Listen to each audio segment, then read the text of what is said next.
اسلام آنے سے پہلے دور جاہلیت میں عرب کے اندر غلام خریدنے اور بیچنے کا رواج بہت عام تھا۔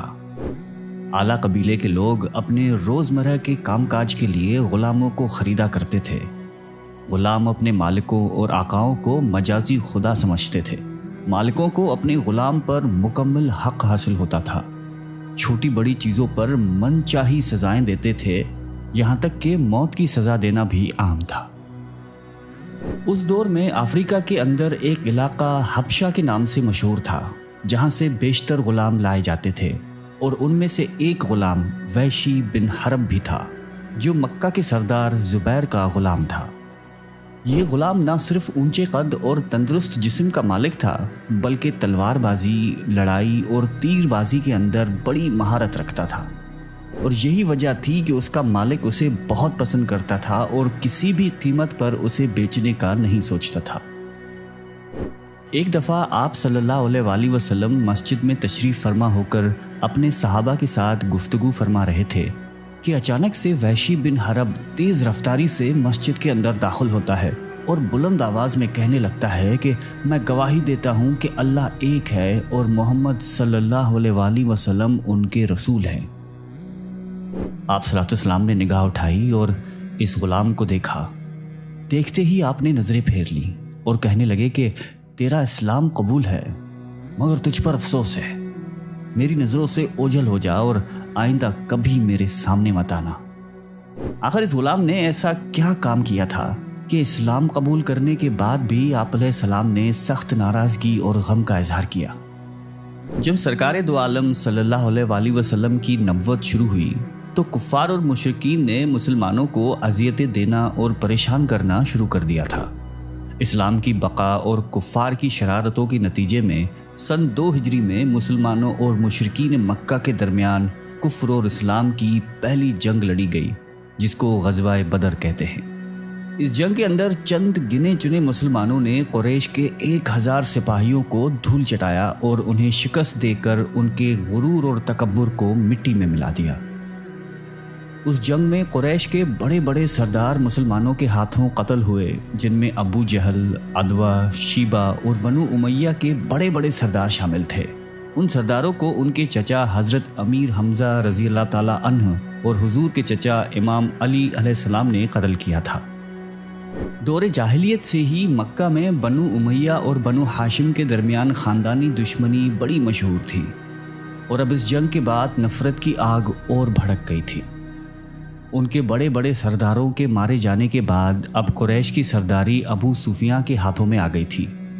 جیسے کہ غزوہ بدر میں مارے جانے والے ایک سردار ابو سفیان کی بیوی ہندا کے باپ، بھائی اور چچا تھے، لہٰذا ہندا اور ابو سفیان نے لوگوں میں انتقامی جذبات کو بڑھانے کی کوشش کی اور قریش کو پھر سے نبی اکرم صلی اللہ علیہ وآلہ وسلم کے خلاف اٹھ کھڑے ہونے کی دعوت دی۔ لہذا اگلے سال قریش مکہ بدر کے مقتولین کا بدلہ لینے کے لیے نئے جوش اور جذبے کے ساتھ غزوہ احد کی تیاری کرنے لگے۔ اسی دوران وحشی ابن حرب کو بلا لیا گیا اور اس سے پوچھا گیا کہ کیا تم غلامی سے چھٹکارا چاہتے ہو؟ اس نے کہا کہ مجھے کون غلامی کی زنجیروں سے آزاد کروائے گا؟ اس سے کہا گیا کہ اگر تم محمد صلی اللہ علیہ وآلہ وسلم کے چچا حضرت حمزہ کو قتل کر دو تو تم آزاد ہو جاؤ گے۔ وحشی نے کہا کہ مجھے منظور ہے، میرا نشانہ کبھی خطا نہیں جاتا۔ یہ کہہ کر لشکر کے ساتھ چل کھڑا ہوا اور مسلمانوں سے جنگ کے لیے احد کے میدان پر پہنچ گیا۔ ابو سفیان نے اس موقع پر قریش کی ان عورتوں کو بھی ساتھ لے لیا جن کے رشتہ دار بدر میں قتل کیے گئے تھے، تاکہ یہ میدان جنگ میں لڑائی کرنے والوں کے حوصلے بلند کرے۔ ان عورتوں میں ابو سفیان کی بیوی ہندا پیشو پیش تھی۔ آخر وہ وقت آ گیا اور میدان احد میں جنگ شروع ہوئی۔ میدان میں حضرت حمزہ رضی اللہ تعالی عنہ شیر کی طرح وار کر رہے تھے۔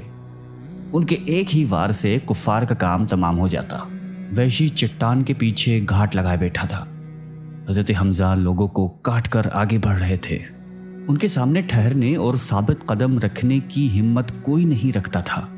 جب حضرت حمزہ ایک مشرک سے مقابلہ کر رہے تھے تو وحشی نے موقع پا کر اچانک زوردار وار کیا اور اس کا نیزہ حضرت حمزہ کے پیٹ کے نچلے حصے کو کاٹتے ہوئے اندر داخل ہو گیا۔ نیزہ ان کے جسم میں پیوست ہو گیا تھا۔ جب وحشی کو یہ یقین ہوا کہ وہ فوت ہو گئے ہیں تو وہ خیمے میں جا کر بیٹھ گیا۔ وحشی کو اس کے بعد لڑائی میں کوئی دلچسپی نہیں تھی، وہ تو بس اپنی آزادی کی خوشی منا رہا تھا۔ جنگ جاری رہی اور اب حضرت حمزہ کی شہادت کے بعد مسلمانوں کے قدم ڈگمگانے لگے۔ مسلمان شہید ہو گئے اور اس موقع پر ہندہ عورتوں کو ساتھ لے کر مسلمانوں کی بکھری ہوئی لاشوں کے پاس گئی۔ اس نے حضرت حمزہ کے پیٹ کو چیر دیا، آنکھیں نکال کر اور پھر ان کے ہار اور بالیاں بنا کر زیورات کی جگہ پہن لی۔ پھر اس نے حضرت حمزہ کے پیٹ کو چاک کیا اور کلیجہ نکال کر اسے چبا گئی۔ جنگ کے اختتام ہونے کے بعد جب نبی اکرم صلی اللہ علیہ وآلہ وسلم کو اس کی خبر ہوئی تو صحابہ سے پوچھا کہ کیا اس نے میرے چچا کے کلیجے کو کھا لیا تھا؟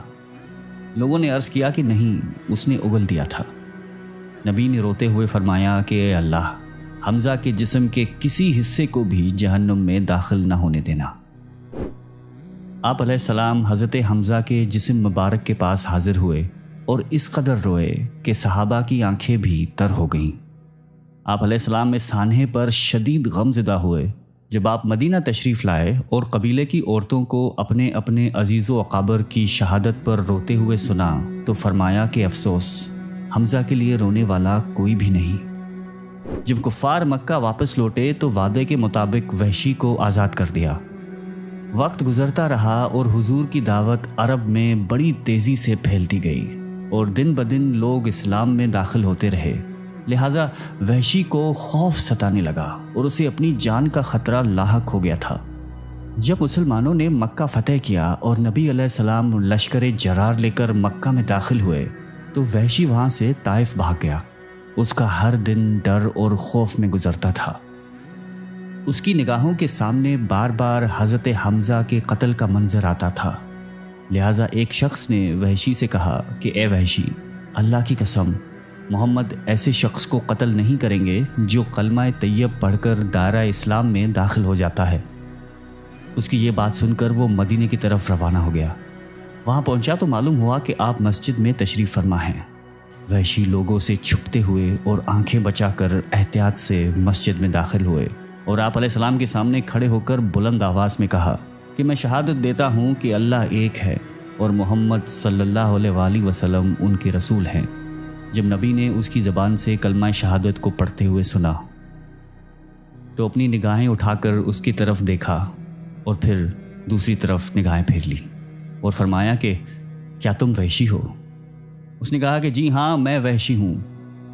آپ علیہ السلام نے اپنے عزیز چچا کے قاتل کو مارنے کا حکم نہیں دیا، آپ رحمت العالمین تھے۔ آپ علیہ السلام نے فرمایا کہ وحشی کو کچھ نہ کہو۔ ایک شخص کا اسلام قبول کرنا مجھے اس چیز سے بہت زیادہ پسند ہے کہ میں 1000 کافروں کو قتل کر دوں۔ آپ نے وحشی سے کہا کہ بیٹھو اور مجھے بتاؤ کہ تم نے امیر حمزہ کو کیسے قتل کیا تھا۔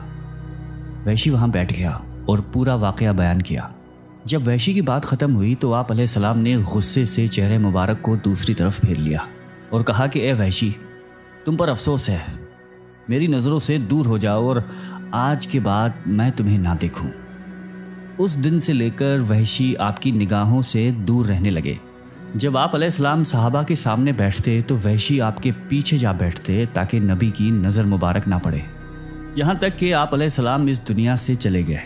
حضرت وحشی خود فرمایا کرتے تھے کہ باوجود کہ میں یہ جانتا تھا کہ اسلام پہلے تمام گناہوں کو مٹا دیتا ہے، پھر بھی وہ گھنونا جرم جس کا میں نے انتخاب کیا تھا اس کا خیال مجھے بے چین کیے رکھتا تھا۔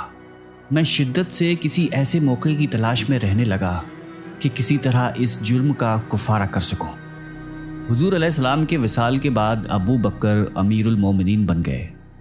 ان دنوں عرب کا ایک قبیلہ مردد ہو گیا اور مسیلمہ بن خذاب نامی ایک شخص نے نبی ہونے کا جھوٹا دعویٰ کیا۔ مسلمانوں کے خلاف اس نے لشکر تیار کیا اور جنگ کی نوبت آ گئی۔ حضرت وحشی نے سوچا کہ یہی وہ موقع ہے کہ مسلمانوں کی مدد کر کے پچھلے سارے گناہ دھو ڈالوں۔ اس نے اپنا وہی نیزہ ہاتھ میں لیا جس سے حضرت امیر حمزہ کو شہید کیا تھا۔ حضرت وحشی اسلام کے لشکر کے ساتھ جنگ کے لیے چل پڑے۔ انہوں نے قسم کھا لی کہ یا تو آج وہ مسلمہ کو قتل کرے گا یا خود شہید ہو جائے گا، اور جنگ کا آغاز ہوا۔ خوب نیزوں کی جھڑپیں شروع ہوئیں۔ حضرت وحشی مسلمہ کے انتظار میں تھے۔ سب مسلمانوں کو قتل کر دینا چاہتے تھے۔ جب مسلمان مسلمہ بن قذاب کی فوج پر بھاری پڑنے لگے تو مسلمہ نے بھاگنے کی تیاری کر لی۔ فرار ہوتے ہوئے اس کو صحابہ میں سے کسی نے دیکھ لیا اور وحشی کو پکارا اور کہا کہ وہ رہا خدا کا دشمن، جانے نہ پائے۔ جب وحشی کی نظر اس قذاب پر پڑی تو نیزے کا ایک ایسا شدید وار کیا کہ وہ اس کے بدن میں پیوست ہو گیا۔ حضرت وحشی نے اللہ کا شکر ادا کیا اور سجدے میں گر پڑے۔ تب ان کا دل کچھ مطمئن ہوا کہ انہوں نے حضرت حمزہ کو شہید کرنے کی تلافی کر دی ہے۔ سچے دل سے مانگیں تو بڑے سے بڑے گناہ کی بھی معافی مل جاتی ہے، یہ رب رحمان کا وعدہ ہے۔